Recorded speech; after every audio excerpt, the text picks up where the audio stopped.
तो hello guys, ये है यूनिट एंड मेज़रमेंट का पार्ट 3 और इसमें हम लोग पढ़ेंगे measurement of very large distance. Measurement of very large distance देखते हैं। इसमें पहला जो है वो है एस्ट्रोनॉमिकल यूनिट। एस्ट्रोनॉमिकल यूनिट, इसको AU लिखते हैं। तो एस्ट्रोनॉमिकल यूनिट ये कहता है कि अर्थ से सन तक की जो दूरी, मतलब ये जो दूरी है ये तो महज बहुत ज़्यादा दूरी है। तो एस्ट्रोनॉमिकल यूनिट वैसे यूनिट होते हैं जिसमें लार्ज डिस्टेंस जैसे अर्थ से सन तक की दूरी नापी जा सकती है। इसका जो आपको वैल्यू होता है वो 1.496 इंटू 10⁻11 मीटर होता है। इसका वैल्यू जो होता है 1.496 इंटू 10⁻11 होता है। एस्ट्रोनॉमिकल यूनिट को इस तरीके से डिफाइन कर सकते हैं, इन this type of unit used for very large distance from earth to sun। अर्थ से सन तक के जितने भी दूरी होती है वो एस्ट्रोनॉमिकल यूनिट में ही हम लोग मेज़र करते हैं। दूसरा यूनिट आता है हमारा लाइट ईयर। लाइट ईयर जो होता है वो लाइट वैक्यूम में कितना ट्रैवल कर रहा है ये हम लोग को लाइट ईयर बताता है। और 1 लाइट ईयर बराबर 9.46 इंटू 10⁻15 मीटर होता है। ये सब जो वैल्यू सब है ना, ये वैल्यू एस्ट्रोनॉमिकल यूनिट का, ये लाइट ईयर का, और भी जो आगे वैल्यू आएंगे ये सब इम्पोर्टेंट है। डिफिनीशन बहुत ज़्यादा नहीं पूछता है, वैल्यू पे क्वेश्चन बेस्ड आता है, जो सीधे वैल्यू डालिए और आंसर आएगा। तो लाइट ईयर जो होता है वो होता है द डिस्टेंस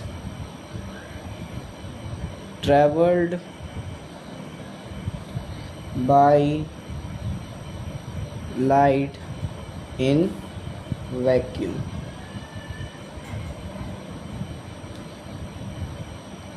तो अब हम लोग देखिए, एस्ट्रोनॉमिकल यूनिट समझ गए, वैसा यूनिट जो कि बहुत ज़्यादा लंबे दूरी तक के डिस्टेंस को मापता है, जो कि अर्थ से सन तक का होता है। इसका वैल्यू होता है 1.496 इंटू 10⁻11 मीटर। और लाइट ईयर जो होता है वो डिस्टेंस होता है लाइट का जो वैक्यूम में ट्रैवल करता है। इसका वैल्यू होता है 9.46 इंटू 10⁻15 मीटर।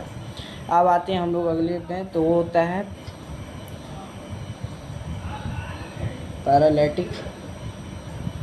पैरालैटिक सेकेंड, जिसको पार्सेक भी बोला जाता है। पैरालैटिक सेकंड जो होता है वो भी लार्ज डिस्टेंस को मापने के लिए होता है। ये क्या, ये अर्थ से सन तक में आ जाता है, लेकिन वो जो है वो अर्थ से प्लैनेट, स्टार और भी बहुत जितने भी लंबे लंबे आपके डिस्टेंस हो जाते हैं वो आपका यही पैरालैटिक सेकंड ही नापता है। तो पैरालैटिक सेकंड का हम ये डिफिनीशन लिख सकते हैं, the unit used to measure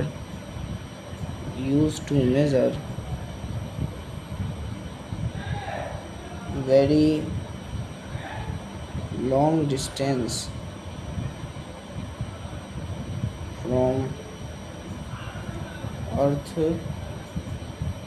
to planet,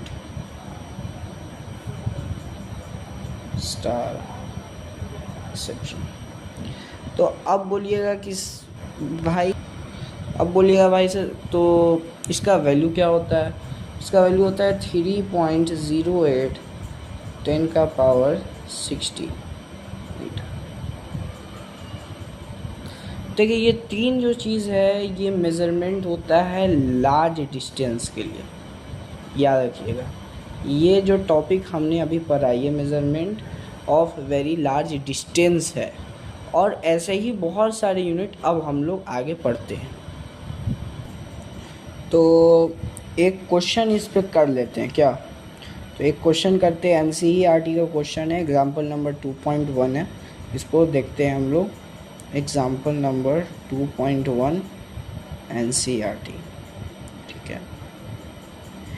question है कैलकुलेट द एंगल ऑफ, ए में है 1 डिग्री, 1 डिग्री का हमको क्या करना है, एंगल निकालना है इन रेडियंस, जिसमें हम लोग को 360 डिग्री को 2 पाई रेड के इस्तेमाल करना है और 1 डिग्री को 60 आर्क मिनट के लिए इस्तेमाल करना है।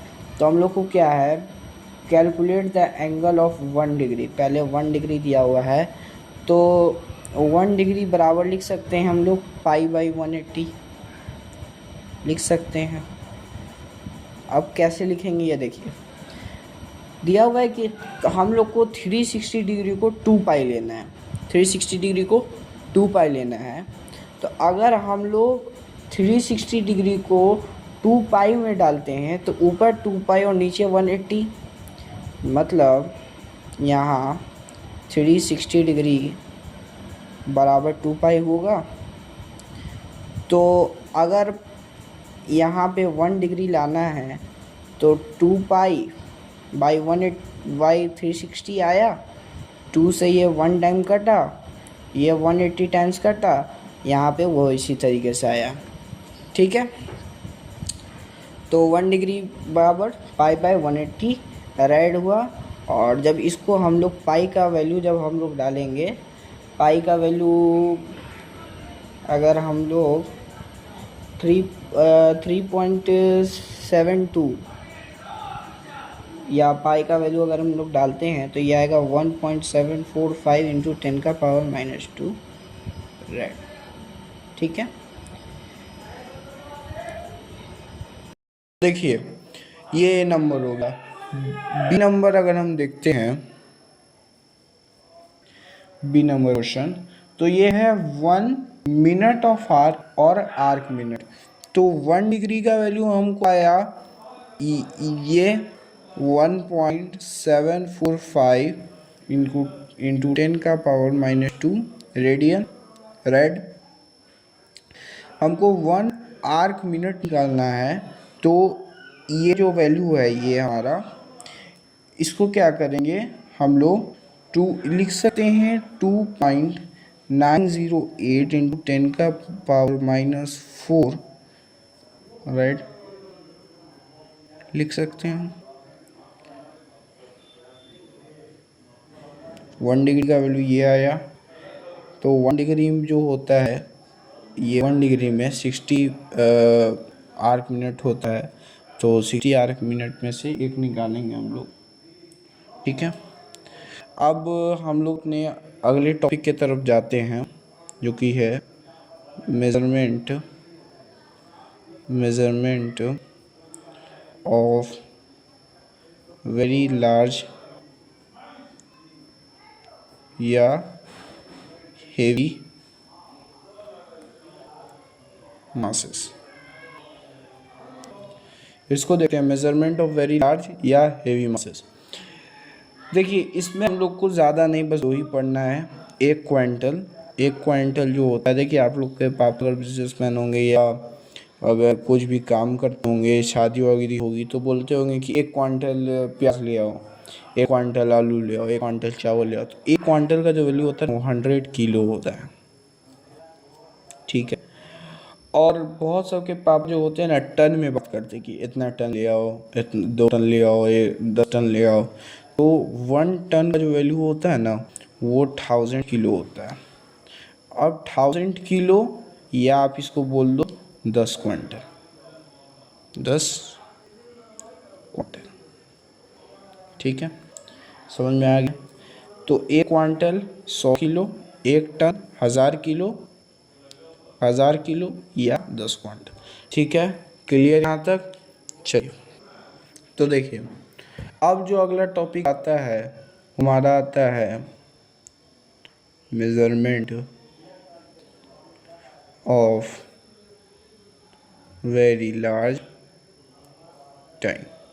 तो हम लोगों ने लेंथ के बारे में पढ़ा, फिर मास के बारे में पढ़ा, अब हम लोग टाइम के बारे में पढ़ते हैं। तो पहला आता है हमारा सोलर ईयर। सोलर ईयर जो होता है वो टाइम होता है अर्थ, जो अर्थ लेता है किसके चीज़ के लिए, जो सन है उसका एक ऑर्बिट का चक्कर लगाने के लिए अर्थ जो टाइम लेता है उसको बोलते हैं सोलर ईयर। तो 1 सोलर ईयर बराबर होता है 365.5 डेज। ठीक है,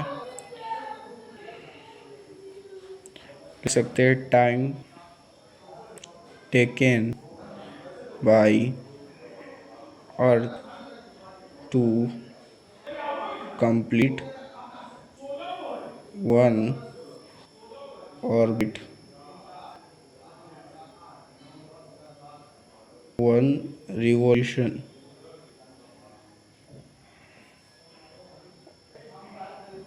of the orbit of sun.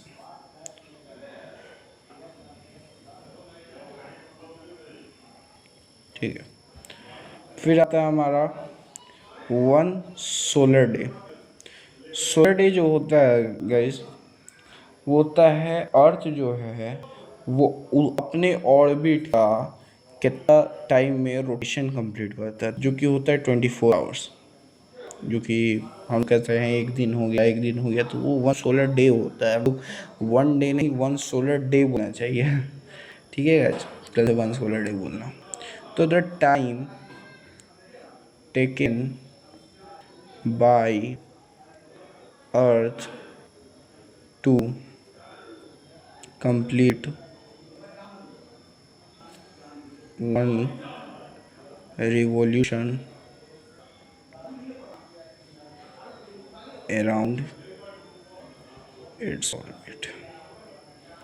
ठीक है, समझ गया? सोलर ईयर क्या होता है, अर्थ जो है सन के आसपास घूमता है, वो सोलर ईयर होता है। इसका वैल्यू जो होता है 365.5 डेज होता है। सोलर डे समझ गया?